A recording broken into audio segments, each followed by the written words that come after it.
Beginning of Shmini, this is the day that Aaron and his sons are being installed to be the Kohanim. They're going to be officiating. It's the eighth day of the Mishkan, where the Mishkan now takes on a permanent status. For 7 days, Moshe officiated.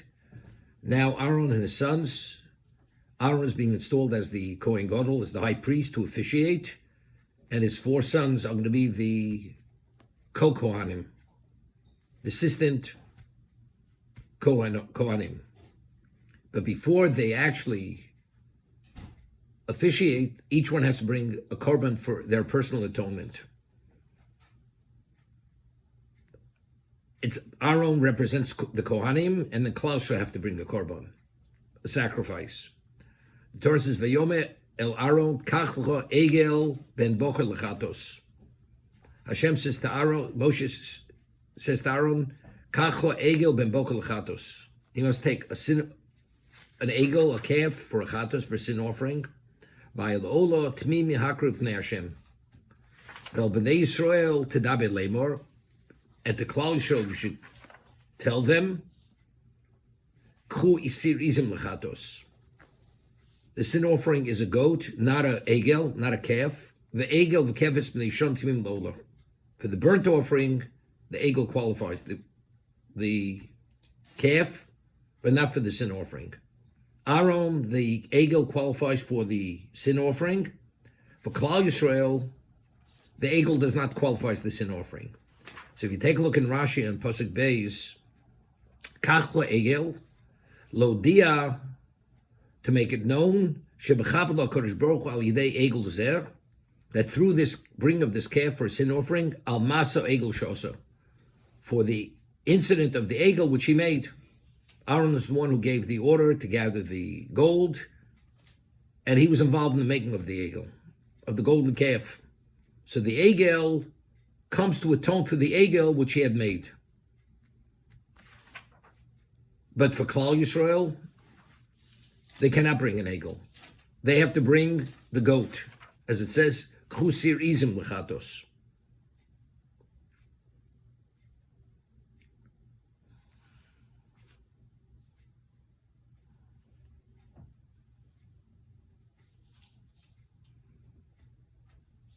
So the question is, why couldn't Klal Yisrael bring the egel? Because we have a principle, en kateka nasas haneger. A prosecutor cannot be an advocate. That's the reason why the Kohen Gadol on Yom Kippur, when he officiated the gold vestments, he was not able to officiate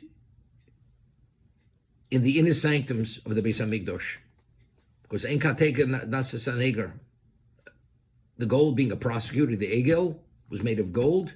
Therefore, it cannot be an advocate. And yet, in regard to Aaron, why was he told to bring an egel? To atone for the egel which he had made. But if we have a principle of en kateken nasas haneger, that a prosecutor cannot be an advocate, why was it sufficient or qualified for Aaron, did not qualify Klal Yisrael? That's the question which the Ohr HaChaim HaKodesh asks. So the Ohr HaChaim HaKodesh makes a differentiation. What was the difference in Aaron's involvement and the Jews' involvement?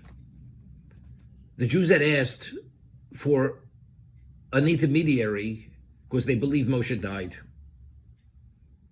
So the egel was a power which was going to represent the intermediary between they themselves and Hashem, because they felt they weren't worthy to have the direct connection with God. Moshe Rabbeinu, as long as he was alive, he was the intermediary. Now he's not alive. They believed that the egel represents that intermediary. Aaron never considered that for a moment. For Aaron, his suggesting the gold and building the altar for the egel was purely a delay tactic. He was hoping that it would be delayed, and as a result of this delay, by then Moshe would return. That's the reason why Aaron was involved. It had nothing to do with the worship or the belief that this entity had any value whatsoever, not for a moment. But nevertheless, we find that Hur, the son of Miriam, he was killed. When they had originally suggested the egel, he tried to protest it, interfere, they killed him. He was killed by the rabble. The question is, why wasn't Aaron? Aaron should have also try to interfere and not allow it, even at the risk of him being killed. So the Gemara tells us in Sanhedrin that Aaron did not in any way want to interfere because he knew if he would be killed, Klal Yisrael would never have a kapara. They would never be atoned. Why? So the Gemara cites a pasuk that if a Kohen and a Novi is killed, Klal Yisrael will never be atoned. And Aaron, being a Novi, being a prophet and a Kohen, if he would be killed due to his interference, he says, better I should forfeit my share in the world to come, rather than Klal Yisrael should never be atoned. That's the reason why Aaron participated in the delay tactic of the Egel. He was hoping that Moshe would come back in the interim. Ultimately, he didn't, but it was due to his participation. He participated in something which concluded as a disaster, which was idolatry. Therefore, for him, it was sufficient to bring the Egel, because it's not the prosecution, because the Egel doesn't represent idolatry worship-wise. It's only providing the setting that ultimately ended as idol worship for the Jews. So therefore, for Aaron, Egel qualified. That's not considered the prosecutor. For Klal Yisrael, that they actually believed that the Egel had some divine power, for them they couldn't bring the Egel as an atonement, because that would be the ultimate prosecution. That's Enkateka Nasas Haneger. So the Kohen Gadol on Yom Kippur, that he represents Klal Yisrael, he's atoning for the sin of Klal Yisrael. So therefore, the gold vestments, he was not permitted to officiate in the inner sanctums, because it would be the ultimate level of prosecution of Klal Yisrael. Okay, that's the Orach Chaim's approach, how he explains this.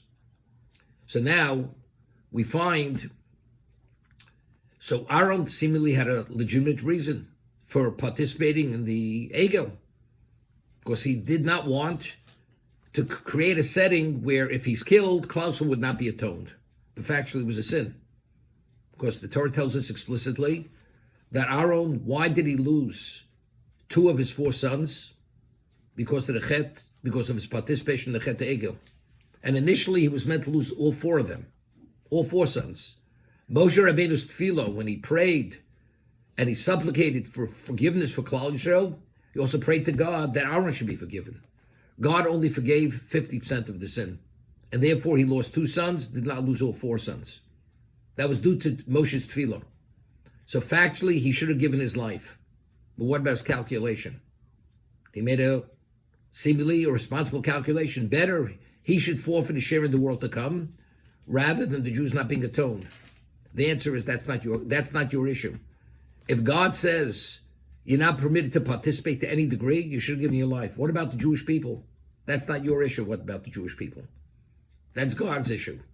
So because Aaron failed in this particular area, therefore he needed that level of suffering, of pain, to atone for the chet of his participation. Initially, Midas didn't demand that he should lose all 4 sons. Moshe Rabbeinu chipped away at it, and only 2 were taken, not all 4. Just bring that as an aside, you see Moshe Rabbeinu's greatness. The Orach Chaim HaKodesh makes it a point. Now, Aaron and his sons were going to be installed to be Kohanim. Who was supposed to be initially the Kohen? Moshe was supposed to be the Kohen. If Moshe would have been the Kohen, his children would have been the Kohanim. Only because of the issue at the burning bush, because he was intransient, he would not agree to be the Goel, the Redeemer. And even after God answered all his reasons why not, he says, but why don't you send Aaron? And Hashem says, it's too much already. It's already, you've overstepped your bounds in terms of displaying humility to that degree. It's a disrespect. Therefore, he forfeited. So the good, he forfeited, it's lost for good. Now he's finally installing Aaron Ubanov. Once they're installed, it's over. But you would think now, when his sons do the sin, and Klal Yisrael do the sin of the Chet Egel, Aaron prays that what? Aaron should be forgiven, his children should not be taken. You would say, Moshe has a little bit of a conflict of interest over here. What would have been if, God forbid, all Aaron's sons would have died? Due to the, whatever, as another of you died, were taken by God. Elazar's son would have been taken. Who would have been the Kohanim? there would have been no choice. The best next choice would have been Moshe Rabbeinu. So Moshe Rabbeinu had a certain degree, you would say, of conflict of interest, that he shouldn't have given it all he had to pray that Aaron's children should not be taken. But yet Moshe, being the Onav B'Kol Adam, being selflessly beyond our understanding, to what degree we can't fathom, his dedication to Kavod Shamayim, he prayed that Aaron's children should not be taken. His supplication was only accepted 50%, not more than 50%. We see it's something which is not to be believed. This display of Moshe's dedication to Aaron is almost similar to Aaron's dedication to Moshe. No, there's a pasuk in Tehillim, Hini matov manoim sheves achim gam yachtov. Right? Hini matov manoim sheves achim. Who are the achim? How pleasant it is, how special it is when two brothers live in harmony. It's speaking about Moshe and Aaron. Moshe and Aaron were sheves achim gam yachtov. That's hini matov manoim. How good it and how pleasant it is. Aaron, when he was made aware that Moshe was going to be the Goel, although he was the younger brother, what does the Torah say? V'yotza v'samach b'libo. Aaron went out and he had joy in his heart. You'd say, younger brother being the Goel. Aaron being until now the prophet, the spokesman of Hashem in Egypt. You would think to be some slight degree of envy, or even though there's no envy, but to have joy. Aaron was able to have joy. That was Aaron's selfless dedication to Aaron, to Moshe. And therefore, why did he merit to have the choshen on his heart? Because such a special, pure heart, that it's able to have joy, that's the reason why that heart merited to have the choshen, which brought about the atonement for Klal Yisrael, that all 12 tribes were on the choshen, because each colored stone represented another one of the tribes. So just as Aaron was selflessly dedicated to Moshe, although he could have had a claim, not that he would have verbalized it, the Torah attests to the fact he had joy. Identically, Moshe, there wasn't even consideration, although installing and praying for his children would mean there's no chance that he or his children will be considered any longer, doesn't make a difference. He gave it his full level of commitment, and he prayed to the point he wanted all of them should be forgiven, should survive. Hashem only accepted 50% of that supplication. Rabbi? Yeah. So in part